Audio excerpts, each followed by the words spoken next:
Продолжи судењето за трагедијата во Кучани со сведоци предложени од обвинителството, односно претседателката на Комората на Македонија за приватно обезбедување и вработени во Дирекцијата за заштита и спасување.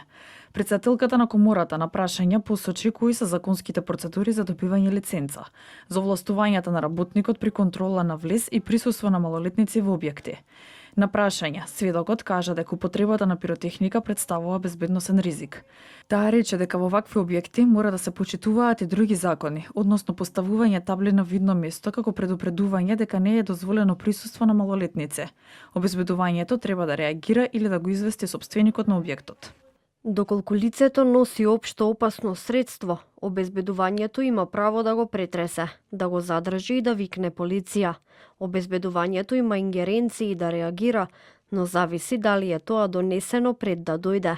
Ако средствата се внесени пред тие да пристигнат, одговорноста е кај сопственикот. Според сведокот кој работи како раководител на сектор за превенција, планирање и развој во Дирекцијата за заштита и спасување и е вработен од формирањето, односно 2005 година.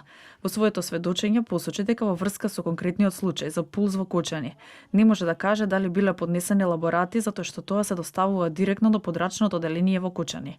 Маја Томовска кажа дека сите учесници во системот за заштита и спасување на територија на државата се должни да достават елаборат за заштита и спасување, правилник за заштита од пожар, процена на загрозеност од природни непогоди и други несреќи и план за заштита и спасување.